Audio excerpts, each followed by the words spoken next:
All my relations come, every nation come, all my relations under the sun, we are one. We have been here through 3 governments. We've been here through the Spanish government, we've been here through the Mexican government, and now we're on our 3rd government called the United States government. And guess where we are?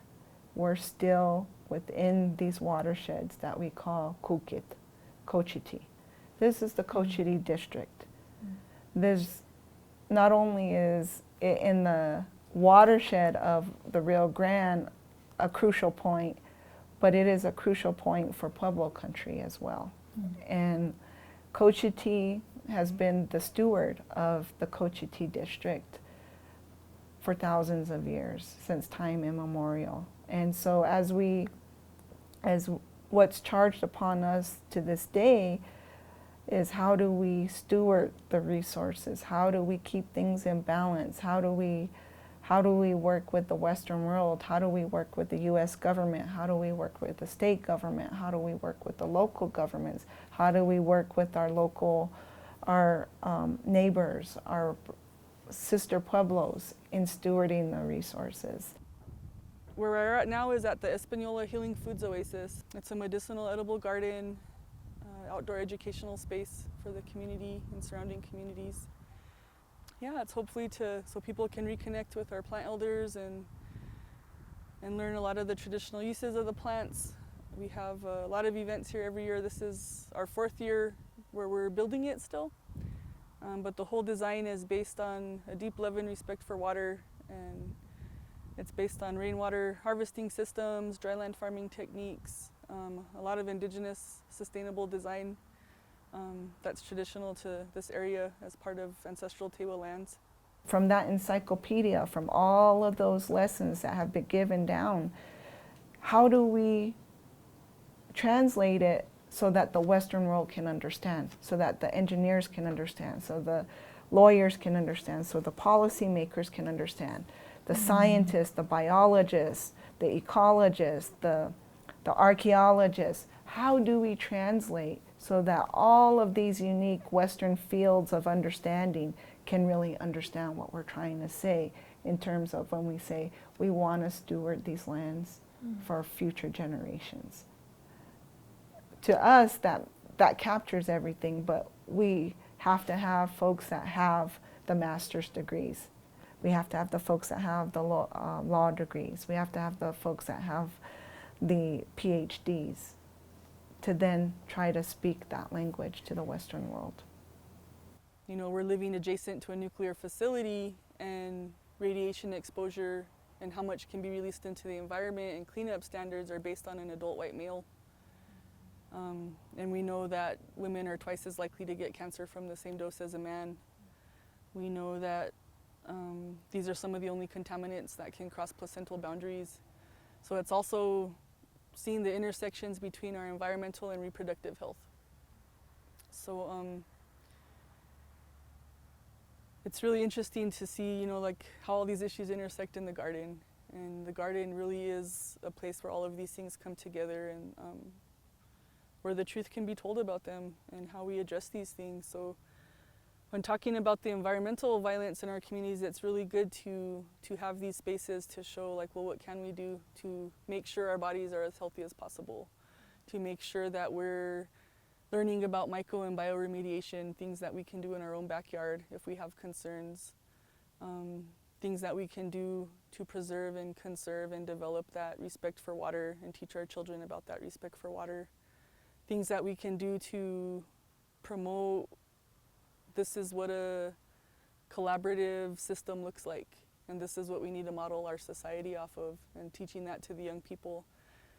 Pueblos were the first engineers, we were the first hydrologists, we were the first architects, we were the first biologists, we were the first meteorologists, we were the first scientists within this landscape. Granted, they didn't have a degree to show it, but they had the data, they had the information, and they used it to make sure that the people were safe wherever they put the pueblos. And to me, that again gave me another data point to share with the Western world that we were the first scientists, we were the first engineers, we were the first astronomers on this landscape and architects. So behind me is some swale and rock work, and this is an ancient technique. If you go to any of the mountain tops here to the big top of our watersheds, you'll see that the Tewa peoples, that our ancestors did the same exact work in some of our ancient gardens. And that rock work is still there and still doing its job. And all these thousands of years later. So this is based off indigenous science and technology and engineering. That construction project of the dam, I think, was one of the critical times in our Cochiti history when we were faced with, okay, we really got to figure out and consider how do we manage, how do we also continue to ensure that the water still flows. It's not that the water flows from point A to point B, or that 1,000 cubic feet flows from point A to point B. It's not about water quantity, it's not just about water quality, but it's about the whole ecosystem of a river. Yeah, we wanted to do it here because it was, it's in a public park. It's accessible to all the people and all the surrounding communities.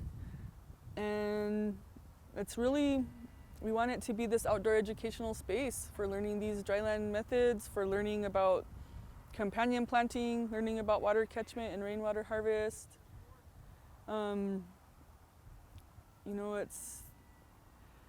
This was our, I think as humans, this is our classroom. This is how we evolved to move and interact with our environment.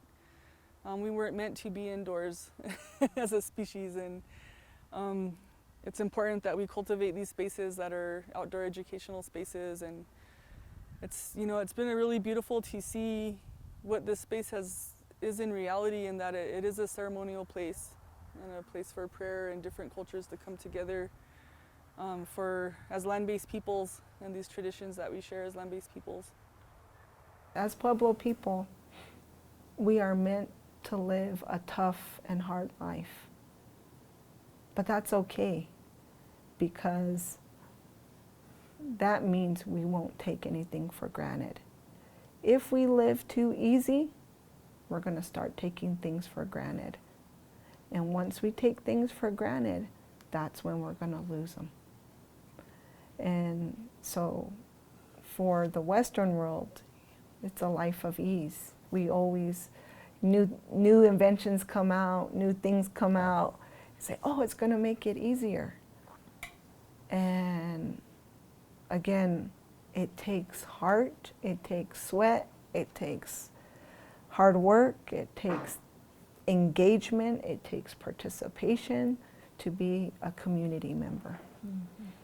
And it takes all of us, everybody here today, it takes our village to try to make those conscious decisions to make a positive shift and make a positive impact if we can. If it's within our ability and our power, it's also our responsibility to do so. So Dr. Masaru Emoto is a big inspiration, I think, to myself and Kathy. And we do invoke his prayer that he offered to water, and it's really simple. Anybody can do it. It just is, it just goes to the waters of the world, we love you. To the waters of the world, we thank you. To the waters of the world, we are sorry, please forgive us. River come, we are the river come, we are the boat, the path.